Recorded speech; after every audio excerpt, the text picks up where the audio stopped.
Hello, good morning to my all dear student. I welcome you on this my YouTube channel on behalf of Scholars Public School. Class 11th का कल मैंने introduction दिया आप सबको और आज मैं क्लास 11th को पढ़ाने के लिए आप सबके सामने मौजूद हूँ। सबसे पहले तो मैं बताऊँ कि सब्जेक्ट मेरा वो इंग्लिश है और इंग्लिश के अंदर आपकी दो बुक्स है। पहली बुक का नाम है हॉर्नबिल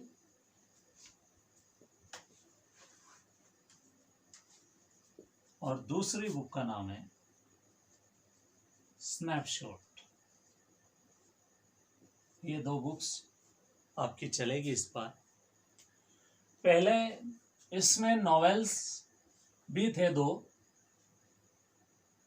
कैंटरविले घोस्ट इसमें नॉवेल चलता था और अब उस नॉवेल को हटाकर इसमें जो चैप्टर्स हटा दिए गए थे उन्हीं को वापस कंटिन्यू कर दिया गया।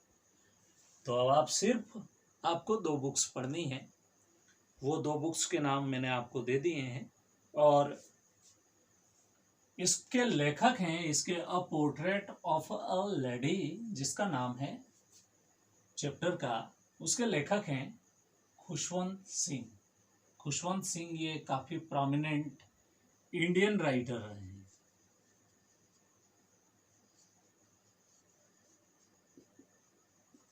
ठीक है, और ये मॉडर्न ऑथर रहे हैं इंग्लिश के। मतलब इनका जो है इनकी जो मृत्यु हुई थी वो शायद 2011 या 12 के अप्रोक्स ही हुई है। मतलब ज़्यादा समय नहीं हुआ है इनकी मृत्यु हुए। काफ़ी ज़्यादा फेमस हस्ती थी भारत की और काफ़ी अच्छी अच्छी चीज़ें इन्होंने लिखी है। तो शुरुआत करते हैं इस चैप्टर से, a portrait of a lady. तो पोर्ट्रेट का मतलब क्या होता है, सबसे पहले तो हम इसको समझें। पोर्ट्रेट का मतलब होता है तस्वीर। ठीक है, पर तस्वीर कौन सी तस्वीर? क्या फोटो को तस्वीर कहा जाए? नहीं, जिसमें कुछ चित्रण हुआ जिससे कुछ समझ पड़े, जो खुद बोलती हो, जो खुद को अपने आप को एक्सप्लेन करती हो, उसे पोर्ट्रेट कहा जाता है। तो इसको लिखने वाले हैं खुशवंत सिंह। खास तौर पर खुशवंत सिंह जी की बहुत सारी कृतियां हैं, पर उसमें से एक ये काफ़ी फेमस कृति है। इसमें शुरुआत में आपको पहली लाइन बताता हूँ मैं कि my grand mother like everybody's grand mother.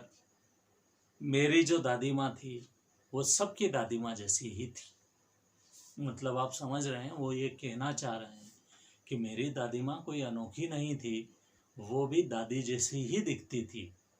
मतलब आप सबको पता है कि दादी कैसी लगती है, जिसके बाल सफ़ेद हों, चेहरे पे झुर्रियाँ हो, त्वचा जो है वो पूरी तरह से सिकुड़ी हुई हो हाथों की, वो चश्मा लगा हुआ हो, कुबड़ निकली हुई हो पीठ से और जो लाठी के सहारे चले, वही एक दादी माँ की इमेज अपने आँखों में यही होती है।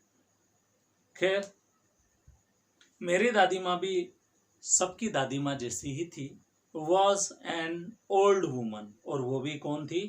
एक बूढ़ी महिला थी। मतलब ऐसा नहीं था कि वो जवान थी।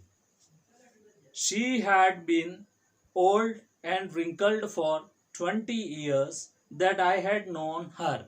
मैं 20 सालों से उसे जानता था और 20 सालों में मैंने उसे ऐसा ही देखा पिछले मेरे 20 सालों के जीवन में।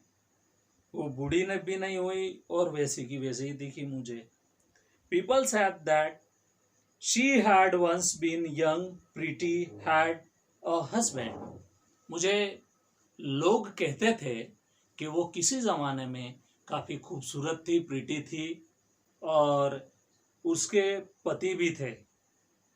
But that was hard to believe. पर मुझे इस बात पर यकीन नहीं होता है, क्योंकि मुझे ऐसा लगता है कि मेरी दादी माँ शुरू से ऐसी बूढ़ी ही रही होगी, वो जवान नहीं रही होगी। यहाँ पर ऑथर ये बात क्यों कहते हैं, क्योंकि ऑथर ने जो देखा उस पे उनका ज़्यादा यकीन है, मतलब वो पास्ट की चीज़ों पर इतना यकीन नहीं करना चाहते हैं, इसलिए वो ये बात कहते हैं। और दादाजी को भी कभी नहीं देखा ऑथर ने। My grandfather's portrait hung about the master piece in the drawing room. Drawing room जहाँ पर हमारा है वहाँ पर मास्टर पीस की तरह मेरे दादाजी की जो है क्या है, पोर्ट्रेट लगी हुई है, एक तस्वीर लगी हुई है जिसमें दादाजी का फोटो है। आप सब ने देखा होगा जिनकी मृत्यु हो जाती है उनको श्रद्धांजलि के स्वरूप हम एक तस्वीर बनवाते हैं उनकी, ऐसी ही पोर्ट्रेट उसके दादाजी की जो है वो कहाँ लगी हुई है, ड्राइंग रूम में लगी हुई है। He wore a big turban and loose fitting clothes। और वो क्या पहनते थे, वो कुर्ते ढीले पहनते थे और एक बड़ी सी उनकी दाढ़ी थी, मतलब एक बड़ी दाढ़ी रखने वाले व्यक्ति थे वो लूज फिटिंग क्लॉथ्स पहनते थे। He looked at least 100 years old। और कितने बूढ़े दिखते थे वो, लगभग 100 years की उम्र उनकी लगती है। अब खुशवंत सिंह ने कभी देखा नहीं, पर वो फोटो देखकर एक जजमेंट लगा रहे हैं। फोटो देखकर क्या जजमेंट लगा रहे हैं कि मेरे दादाजी जो हैं लगभग 100 साल के रहे होंगे जब उनकी मृत्यु हुई होगी। He did not look like a sort of person who would have a wife or a children। वो ऐसे व्यक्ति नहीं दिखते हैं जिनकी क्या रही होगी, वाइफ रही होगी या फिर चिल्ड्रन रहे होंगे या फिर बच्चे रहे होंगे। वो कैसे दिखते थे, जैसे कि उनके खूब सारे ग्रैंड चिल्ड्रंस हों। मतलब यहाँ पर खुशवंत सिंह जी ये कहना चाह रहे हैं कि वो एज अ पिता की तरह नहीं लगते थे, वो एज अ दादा की तरह लगते थे। मतलब उनके पुत्र हों या पत्नी हो ये मुमकिन नहीं है, पर बहुत सारे पोते पोतियां उनके हो ये चीज़ मुमकिन हो सकती है, क्योंकि इस उम्र में तो व्यक्ति दादा ही लगता है और दादा ही रहता है। तो डियर स्टूडेंट, आज की वीडियो में इतना ही। हम अगले वीडियो में पढ़ेंगे, तो आप सब इस पूरे चैप्टर को अच्छे से पढ़ें। Thank you so much.